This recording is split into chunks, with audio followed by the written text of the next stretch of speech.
Rachel sat down next to Marco. She put my yogurt down next to Jake. I took the hint and sat next to him. "We are all going to the dance Thursday night," Rachel informed Jake, "and you are taking Cassie." Jake choked on his macaroni and beef. Marco started banging him on the back. "So, Rachel, I guess that means you need a date too, huh?" Marco said. "I could make time in my busy schedule." "Look at that, a flying pig!" Rachel exclaimed. Then, "Oh, sorry, my mistake. I thought for a minute I saw a flying pig. But I didn't. And that's the only time I would go out with you. Because this is a joke, which is a humorous statement meant to elicit laughter. It is something we, young adults in a social setting such as school, do amongst ourselves. It is a form of amusement that relies on understanding of logic and then dismantling that logic. Hence the idea of a member of the swine family, a species not known for their aerodynamics, being somehow capable of flight. This is not logical and therefore funny. Jokes are typically not funny when you have to explain them to... Oh, wait. Shit!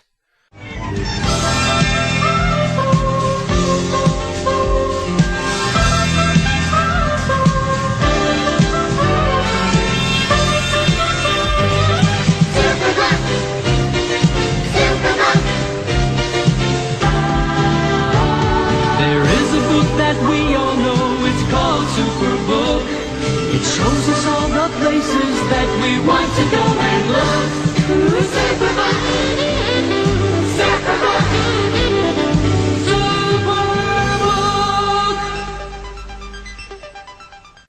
Our book opens with Rachel and Cassie in the lunch line for school, where they overhear two gossiping girls discussing how cute Jake has gotten and whether or not he and Cassie are together. Those two not being privy to the Jake and Cassie makeout sessions on alien planets. There's a big school dance coming up in a few days, and Jake hasn't asked Cassie to it yet, which pisses Rachel off to the point that she has to force them to agree to go together. Jake was recovering. His face was red. I waited for him to tell them that we wouldn't be going to the dance. I thought he'd say we had to spend the night doing some kind of Yeerk surveillance or something. But Jake just smiled at me. "We could use a night doing something nice and normal." "Oh, man," Marco moaned. "What?"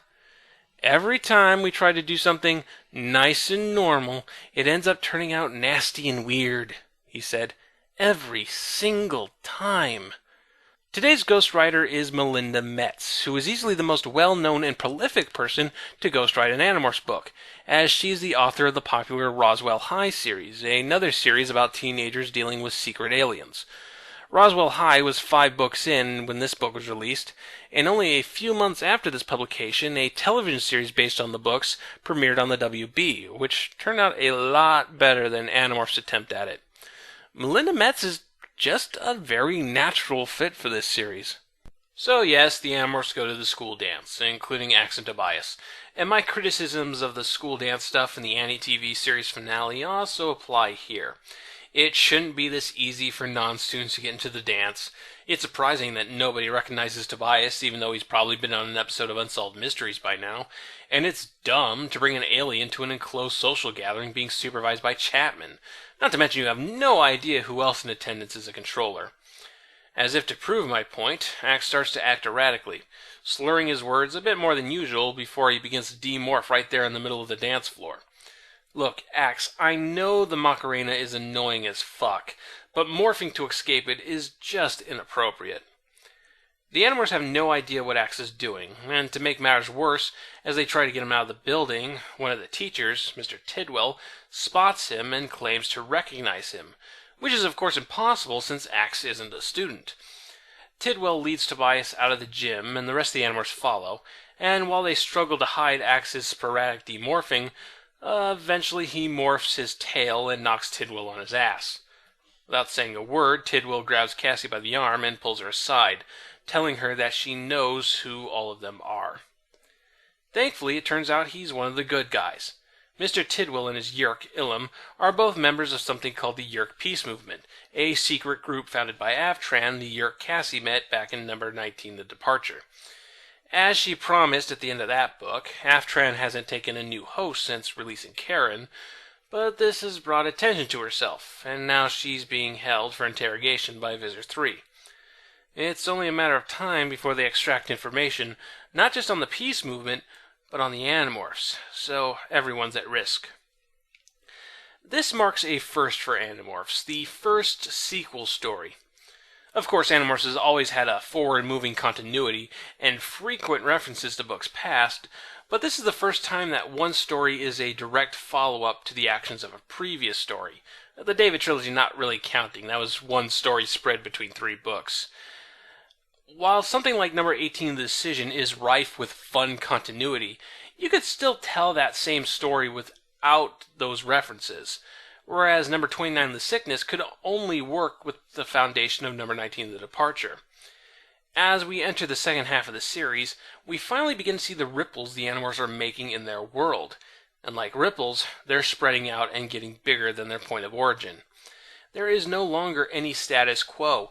We can't just keep goofing off with the Yeerks and barely escaping without their actions having measurable effects on the world around them. And this, in turn, means that the Animorphs cannot afford normalcy like a school dance. Marco is right. They can't just bring in Axe to Tobias and goof off like their problems don't exist for that one night. Things continue to move forward, and they need to keep up. So, obviously, the Animorphs need to somehow get Aftran out of the Yeerk pool before the torture begins, but there's a serious problem with Axe. They get him back to the barn and discover he's running a fever and is getting delirious. Axe manages to get himself together long enough to explain that Andalites have something that is called a tria gland, which helps with immunity or something, but if it gets infected, it could rupture and cause death. Oh, and it's located in the brain. Andalites have their appendixes in their brains. Evolution's looking at that, shrugging his shoulders, going, oops, my bad. I don't know, maybe the Ellimist accidentally made mutant babies when he was on their homeworld having all that Andalite sex. The only way to save Axe's life is to remove the tria gland surgically, but Axe has no idea where in the brain it's located. Now, you might be asking why morphine can't help with this problem, and I suppose that makes sense. If morphine can absorb skin-tight fabrics, it could probably absorb bacteria. In fact, that's probably necessary, considering the number of bacteria that actually make us healthier. Well, with that established, I'm sure it'll never be contradicted throughout the rest of the series. I slowly pulled my hand free of Axe's, my fingers slick with his sweat. "I'll be back in a little while," I whispered. "Bless your baby bones." The words just slipped out of my mouth. It's what my mom always says to me when I'm sick. Poor Axe. He must really miss his mother right now. At least when I'm not feeling well, I always like my mom making a fuss over me. And Axe is definitely not feeling well. I really like this. Cassie's often considered the compassionate one, but there's little moments like this that make me believe it. Despite being the nearest thing they have to an expert on this kind of thing, Cassie has no idea what to do with Axe. They end up calling over Eric, cashing in their favor for the whole Pemelite ship thing, but Eric says there's nothing he or the rest that she can do. They don't have the medical knowledge to help Axe, and then there's the issue of Axe possibly getting delusional and running around. Marco didn't bother with a comeback. If Axe gets into delirious mode, he could go running into town with underpants on his head or something. Eric won't be able to stop him. He was right. The Chi aren't programmed for violence. Any kind of violence. Wait, what? Since when is restraining someone against Chi programming? I seem to remember a Chi pinning Rachel and Grizzly Bear morph back in number 10, the android. How is this any different? Anyway, despite Axe's health crisis, the immediate issue is trying to save Aftran before Visor 3 gets to her, which means finding a new way into the Yeerk pool in record time. They eventually settle on morphing tiny little eels and swimming through the pipes into the Yeerk's plumbing. So while Eric monitors Axe's condition and casts a hologram over them to hide them from Cassie's parents, the rest of the Animorphs go up to the water tower and morph eel. After getting over the eel's rather violent instincts, they start down the pipes using directions Eric gave them. The pressure of the pipe makes it very difficult to maneuver, and to make matters worse, Jake is starting to act odd, hesitating and forgetting the directions, and it soon becomes clear that Jake is sick.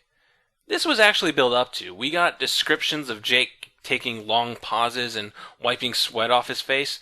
But if you're not expecting this twist, then it can easily slip past you, which is really well-crafted writing. That does it. We have to get him out of here, Marco said. But how? No, we're not aborting the mission, Rachel shot back. Marco and Cassie, you can deal with Jake. Tobias and I will go on. What, you're the boss now? Marco demanded. I can't remember if Eric said to take the third right after the second left or what, Jake mumbled. It's okay, Jake, it's okay, I reassured him. Yes, I'm in charge, Rachel asserted. Someone has to be. Yeah, I'm going to happily follow some deranged violence junkie. You don't want me to be the leader? Fine. How about Cassie or Tobias? Stop! Please, just stop! I exclaimed. You're acting like Jake's dead or something. He's right here! Another sign that there can no longer be a status quo is how the Animorphs have crippled themselves by relying on a very rigid group structure that collapses if one of the roles is absent. We've actually seen that the Animorphs are very competent when doing things by themselves, but when in group situations, the moment someone tries to fill in the role of another, the group dynamic becomes chaotic. Consider this a preview of number 37, The Weakness, which is an entire book devoted to this idea. Of course, there's still this issue of an Andalite disease getting passed on to humans. Now, there are diseases that can be passed from different species of animals. The recent bird flu was a good example of this. But any Andalite coming to Earth would have completely unique pathogens that our immune system would be completely unfamiliar with.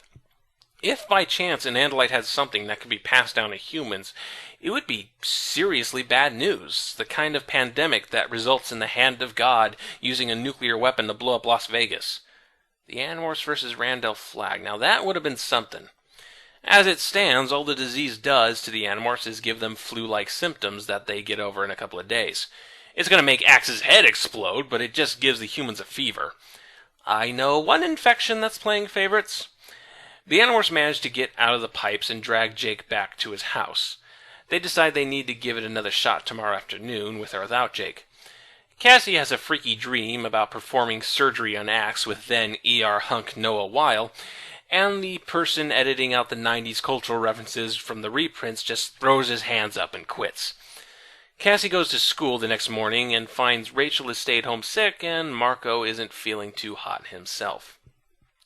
Cassie meets up with Mr. Tidwell again, who explains that Visor 3's torture party will be happening that evening. He then explains how he and the Yeerk Ilum became allies and helped form the Yeerk Peace Movement.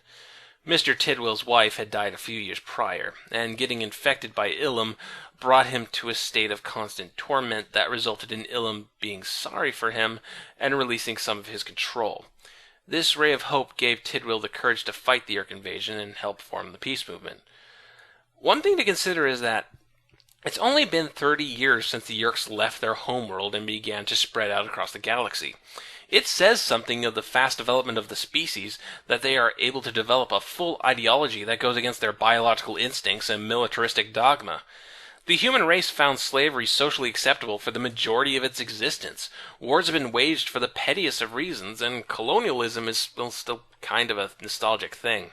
Oh, sure, there have always been individuals throughout history that oppose these ideas, but my point is that it took thousands of years for the human race to naturally think of these things as bad, whereas the Yeerks are starting to think this way after only 30 years.